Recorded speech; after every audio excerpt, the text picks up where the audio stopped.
Ambassador Masood Khalid साहब, चीन और रशिया जो हैं वो स्ट्रेटेजिक पार्टनर्स हैं बिल्कुल, और शंघाई तावन तंजीम के भी अहम रुकन हैं। फिर खित्ते की दो इंतहाई अहम तरीन ताकतें, बहुत ही क्लोज रिलेशंस हैं। हिंदुस्तान का रशिया में पहुंचना, मॉस्को से ख़ास तौर पर कहना कि इस तनाज़े में मॉस्को कोई अपना रोल अदा करते, आप कैसे देखते हैं कि रशिया इस सूरत हाल को नंबर 1 कैसे देख रहा है? एंड कैन रशिया प्ले कोई ऐसा किरदार अदा कर सकता है कि सूरत हाल और कशीदगी में कमी हो? बारात में पढ़ रहे हैं इस वक्त लद्दाख में चीन और भारत के दरमियान तनाज़ा जारी है, और अभी तक इस तनाज़े को हल करने के लिए जो है मुख्तलिफ़ सफारती कोशिशें की गई, लेकिन अभी तक इसका कोई हल नहीं निकला। तनाज़ा अपनी जगह पे बदस्तूर मौजूद है, कशीदगी में कुछ हद तक कमी आई है। इस तनाज़े का पस मंज़र क्या है और इसके खित्ते की सिक्योरिटी के ऊपर क्या असरात पड़ेंगे?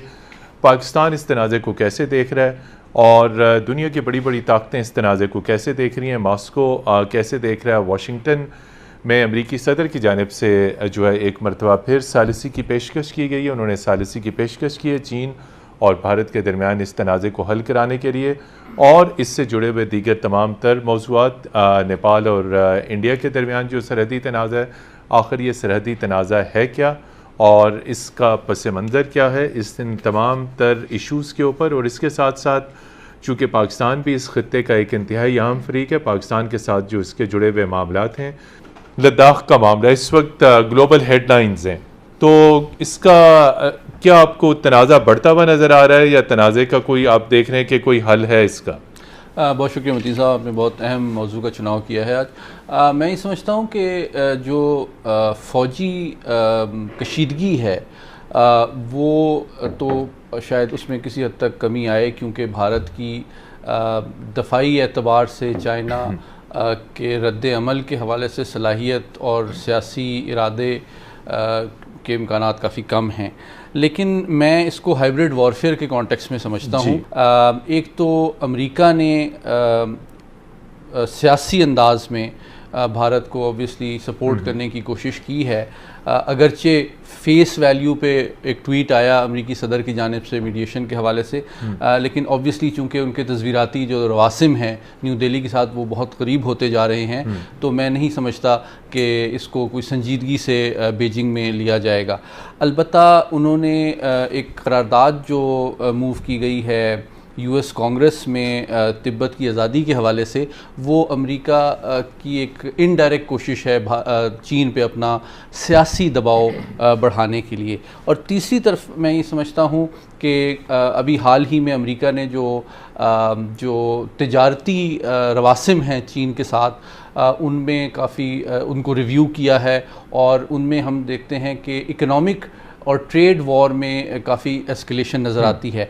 तो मैं फ्यूचर में ये एंटिसिपेट करता हूँ। देखें, अमेरिका एक साल में चाइना तकरीबन $550 बिलियन से ज़्यादा अमेरिका से कमाता है एक्सपोर्ट्स के नतीजे में, जबकि इंडिया भी चाइनीज़ एक्सपोर्ट $74 बिलियन की हैं। तो अगर ये दोनों ममालिक चाइना के इस स्टेप की इकोनॉमिक कॉस्ट बढ़ाना चाहें तो वो ये तो कर सकते हैं, लेकिन दिफाई एतबार से उनको चैलेंज करना, देखें तीनों ममालिक एटमी ताकतें हैं, तो मैं नहीं समझता, और उनके म्यूचुअल स्टेक्स भी बहुत ज़्यादा हैं, तो इस वजह से इसकी कोई वर्टिकल एस्केलेशन मैं उसके इम्कानात कम देखता हूँ।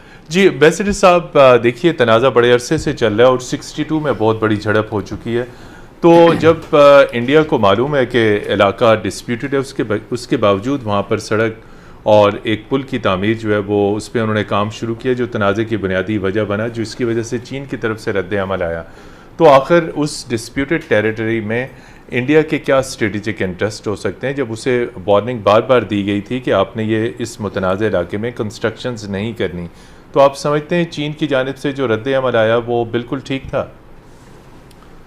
बहुत बहुत शुक्रिया। देखिए, आपको याद होगा कि 2017 में इसी तरह का एक जो स्टैंड ऑफ हुआ था इंडिया और चीन के दरमियान डोकलाम में, जी, वो कोई तकरीबन मेरे ख्याल है, जहाँ तक मुझे याद है, 73-74 दिन चला था, और उसके बाद फिर वो डी एस्केलेशन की तरफ गया था। जी, 2017 के बाद इनकी वुहान में समिट हुई, प्रेसिडेंट शी की और प्राइम मिनिस्टर मोदी की।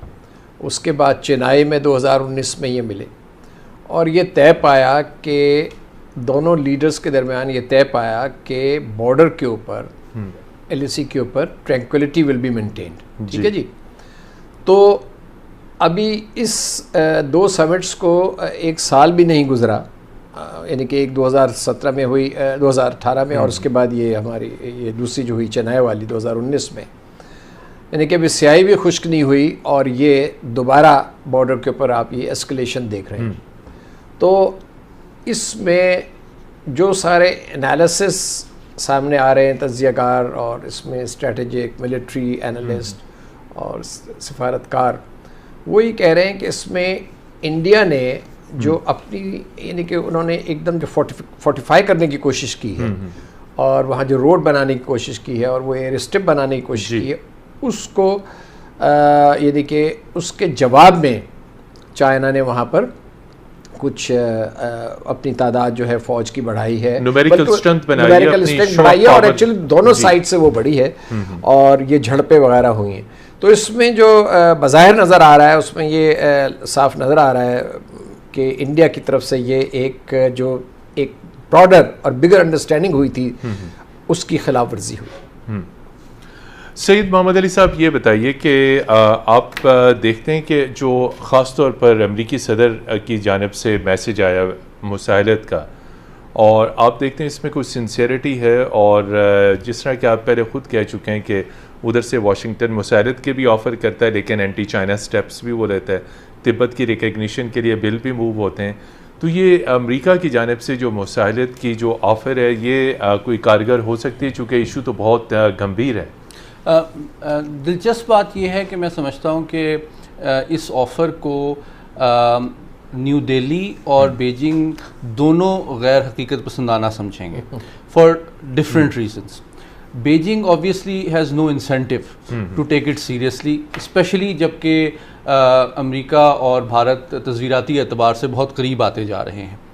एक तो ये एस्पेक्ट है, और दूसरी बात जब वो मुसालिहत की बात करते हैं तो मैं समझता हूँ जो भारतीय सियासी क़यादत है और जो फ़ौजी क़यादत है उनके लिए ये बड़ी डिसअपॉइंटमेंट की बात है कि उनका एक मेजर स्ट्रेटेजिक एलाई चीन पे दबाव डालने के बजाय या उनसे हमदर्दी और सपोर्ट एक्सप्रेस करने के बजाय मुसालिहत की बात कर रहा है। तो अगर आपका एक एलाई आपको सपोर्ट नहीं कर रहा और न्यूट्रलिटी शो कर रहा है तो this should, I hope and I expect कि दोनों के दरमियान एक serious deficit of trust develop होगा, and it is a litmus test of the Asia Pacific strategy for of the US।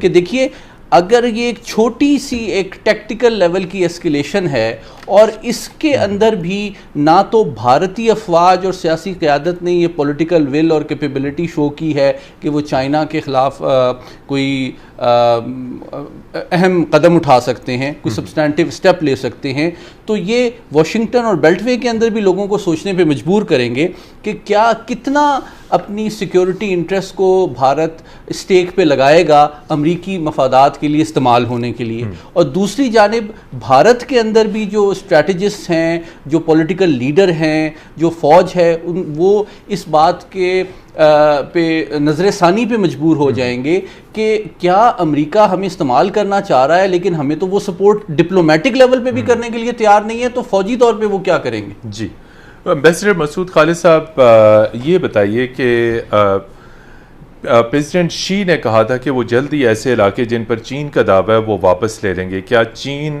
Bharat की फ़ौजी जो हटदर्मी है इसी के ऊपर, लद्दाख के तनाज़े के ऊपर, इसको वो बर्दाश्त करेंगे या इसको वो ख़त्म करेंगे? चीन, सवाल ये है कि आइंदा आने वाले दिनों में चीन की तरफ से जो रिएक्शन है वो फ़ौजी वो मज़ीद सख्त होगा या इसके ऊपर कोई लचक दिखाई जाएगी? जबकि चीनी की आदत ये कह चुकी है कि हम अपने जोग्राफियाई इलाके के ऊपर, जो जोग्राफिकल टेरिटरी है, उसके ऊपर कोई कंप्रोमाइज़ नहीं करेंगे। जी बिल्कुल, आपने सही फरमाया। देखिए, चीन की बड़ी क्लियर पॉलिसी है, जहाँ तक उनके टेरिटोरियल क्लेम्स हैं या जो इस किस्म के तनाज़ात हैं उसमें चीन बड़ा एक फर्म स्टैंड लेता है, कोई लचक नहीं, कोई लचक नहीं होती। अभी भी चंद दिन पहले, गालबन 3 या 4 दिन पहले, प्रेसिडेंट शी ने अपनी फ़ौज को पूरी तरह तैयार रहने का हुक्म दिया। ठीक है जी। इस दफ़ा ये लग रहा है कि चीनी साइड जो है वो फ्रस्ट्रेशन का शिकार भी है, इन द सेंस कि जो उनके बॉर्डर नेगोशिएशंस होते रहे इंडिया के साथ, उस पे उनमें इंडिया ने बिल्कुल कोई लचक नहीं दिखाई और उस पर कोई पेशरफ्त होती हुई नज़र नहीं आई। गालिबन 22 या 23 राउंड्स जहाँ तक मुझे याद है हो चुके हैं, डायलॉग के हो जी चुके हाँ, हैं। लेकिन उस पर कोई ब्रेक थ्रू नहीं है, कोई हेडवे नहीं है।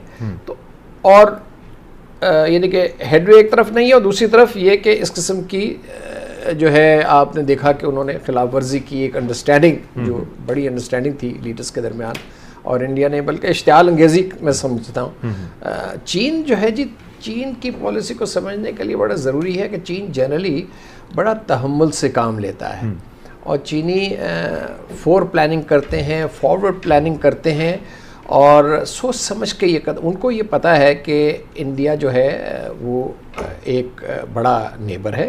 और चीन ने ये सिंसियर कोशिश की है कि इंडिया के साथ उनके ताल्लुकात जो हैं बेहतरी की तरफ जाएं, लेकिन इंडिया की तरफ से उस किस्म का जवाब नहीं आया। और उसकी वजह जो है, मेन वजह ये है कि उनके ताल्लुकात में एक जिसको मैं कहता हूँ कि एक डीप मिसट्रस्ट है।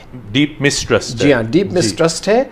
और ये जो एतमाद का फुकदान है, बहुत एतमाद का फुकदान है। और ये चीज़ें जो हैं जो आप देखते हैं डोकलाम और अब जो ये हो रहा है, ये उस चीज़ की एक बड़ी क्लियर रिफ्लेक्शन है, मैनिफेस्टेशन।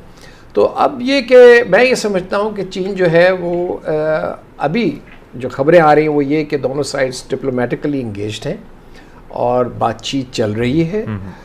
लेकिन मेरा ख्याल ये है कि चीन इस पे अपने मौक़िफ़ पे सख्ती से कारबंद रहेगा, क्योंकि ये एक from the bigger security point of view and strategic point of view, जो लद्दाख में जो इंडिया ने अभी स्टेटस चेंज किया, आपको पता है अगस्त का जो उन्होंने स्टेप लिया था कश्मीर का, तो एडमिनिस्ट्रेटिव स्टेप, जी एडमिनिस्ट्रेटिव स्टेप, तो वो इम्प्लिकेशंस जो हैं, उसकी इम्प्लिकेशंस, लॉन्ग टर्म इम्प्लिकेशंस भी चाइना के सामने है।